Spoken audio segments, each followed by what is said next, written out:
You know, extreme weather and higher labor costs and higher packaging costs are driving some food prices even higher this year. Sticker shock and skimpflation seems to be the norm, so what can we expect for 2024? And even more importantly, what can we do about it? The average cost of groceries in the United States last year was $415.53 a month per person. But that would vary depending on your age, your eating habits, and even where you live. For instance, residents of Honolulu, Hawaii pay the most for food every month, $638.57. I guess there's a cost for paradise. While people in Cheyenne, Wyoming pay the least, only $335.97 a person. Now, this doesn't even include eating out. That can be another $303 per person. You know, if you're like me though, you're not part of that average. I rarely eat out. I don't go to fast food restaurants or go through the drive-through, hardly ever. I try to buy my groceries on sale. And as for meat, I try to get them from the manager's special section where they're 50% off and take that meat home and can it or put it in my freezer. So, what's in store for us in 2024? Anything decreasing, and definitely what is increasing? Well, the good news is that egg prices are decreasing, and that should hold steady all year long unless we have another avian flu problem.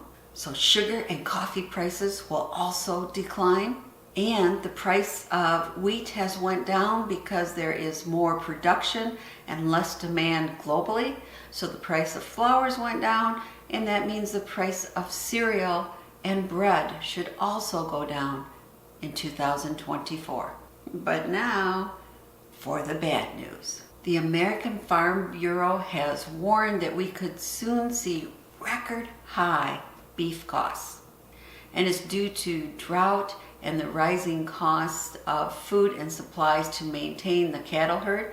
So a lot of ranches that have cattle have decreased their herds to compensate, which means less beef, which in turn means higher prices. The latest consumer price index said that beef and veal prices are up 7.7% compared to January of last year.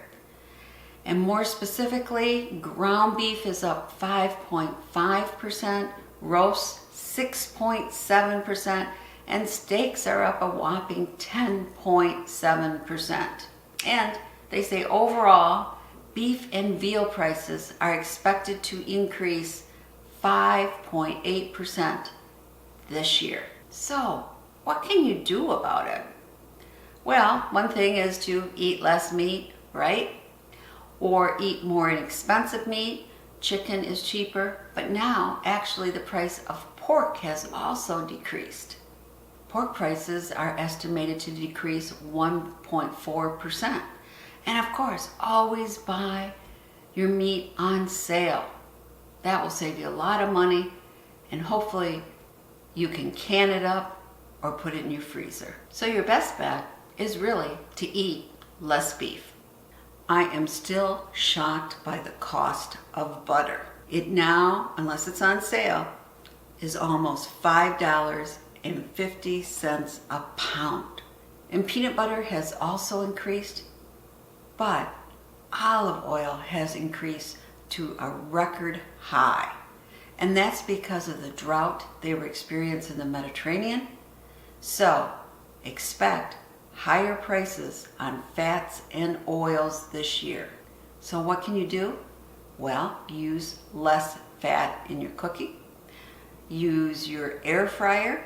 Save your bacon fat so you can use that.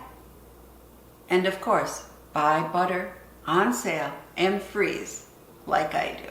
Your favorite spices may be harder to find on your grocery shelves.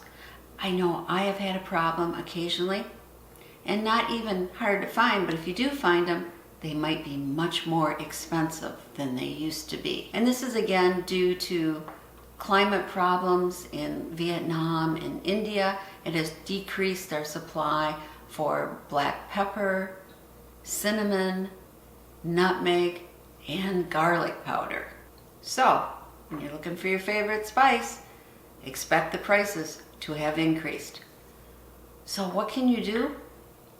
Well, again, look for sales on your spices, but do remember that spices do have a limited shelf life. It's not forever. If they're already ground up, they will last less than whole spices. So if you think of whole nutmeg, that could last 3 to 4 years, whereas your ground nutmeg might only last 2 to 3 years. Now, when I'm talking about these shelf life times, I want to emphasize it doesn't mean that they're suddenly going to go bad and you open the jar and it smells terrible or it tastes terrible. It just means that the quality of the spice, the taste, will lessen after that time. So, what can you do? Well, one of the things we do, we love garlic and garlic powder. So I grow garlic, I plant it in my garden every fall, and then in July, when I harvest my garlic, I dehydrate it, and then I make my own garlic powder. And you may be able to grow some of your favorite spices right outside in your garden, have an herb garden, or even in containers inside. Just look at ways to decrease your cost. Now, what about soda pop? You might call it soda, but here in Michigan, we call it pop. Well, I am amazed at the price increase. It wasn't that long ago that there used to be the sales and I could get a 2-liter of Pepsi from my husband for 89 cents. Well, now 2 liters of Pepsi are costing $2.79 plus deposit at our local grocery store. Now, I don't really drink much pop. I prefer water, and it's tap water from my well, or iced tea. But my husband loves Pepsi. So, what can I do? Well, the main thing is I just have to look for sales. Buy 2, get 1 free type of thing. You can't help wondering if this is kind of price gouging. There was an aluminum shortage, which if you were buying pop in cans, I could understand the increase. But in this case, a 2-liter is not in a can. So it really, really seems like it has went up in price. So what can you do? Well, of course, again, drink less pop. Drink water. Otherwise, you're just going to have to come to terms that pop is going to cost you more. Well, it's no surprise, Switzerland per capita eats the most chocolate every year, 22 pounds per person. Now, United States, we're in the top 10, and we eat, on average, 10 pounds of chocolate per year. And I gotta admit, I might be over that 10 pounds. I do like my sweets. But, boy, have the prices soared. Unfortunately, higher temperatures and intense rain have increased the likelihood of black pod disease in West Africa, which is home to more than 60% of global cocoa production. So when there's less, prices increase. In fact, the cost of cocoa in candy has doubled since the beginning of 2023. I thought the prices on Halloween candy was ridiculous, but I can't imagine what it's going to be on Easter candy this year. Cocoa, sugar prices, cocoa butter, packaging, and labor costs have all increased. And that translates to higher prices on our favorite candy bar. Kind of makes me laugh because when I was a kid, like in 1st and 2nd grade, I'd walk with my dad to the local corner grocery store and always get a candy bar. And my favorite then was a Payday, and it was a whole nickel. And look at the price now. And I wonder if the size of the Payday now is even the same as it was back in the early 60s. So again, what's your solution? Yes, you can eat less chocolate, but also look for sales. And in fact, the day after Easter, you may be able to find those bags of chocolate candy bars 50% or even 70% off. So buy them, vacuum pack them in a jar, and they will last quite a while. Well, you've always heard there's plenty of fish in the sea, right? Well, it turns out that might not always be true.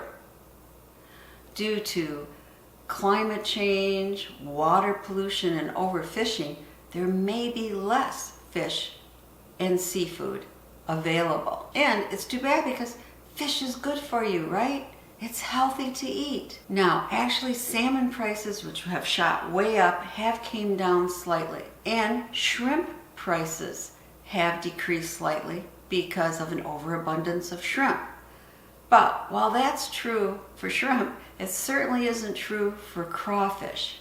So last year's drought and hard freeze has made the supply of crawfish, like in Louisiana, much, much less. And in fact, the price has went up 500%. So the solution is easy. Take up fishing, right?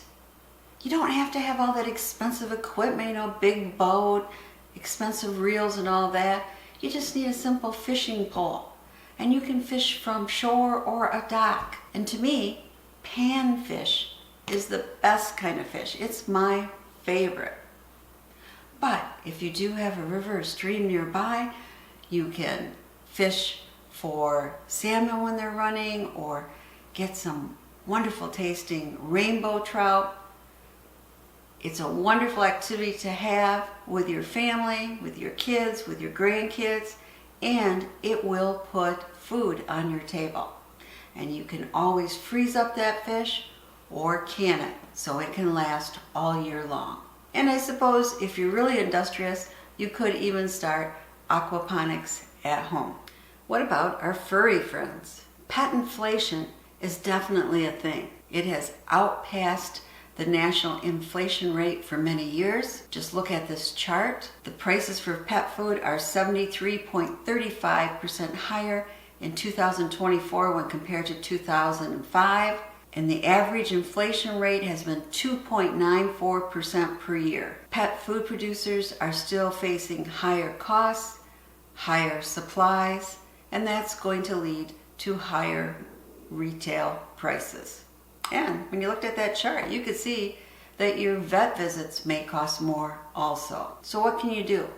Well, you could try making your own pet food, although that might not actually save you money. If you can, buy in bulk. And if you can't use up all the food in time, try to have a group of people buying bulk food. And you can also go and auto ship. And usually that's a savings of about 5%.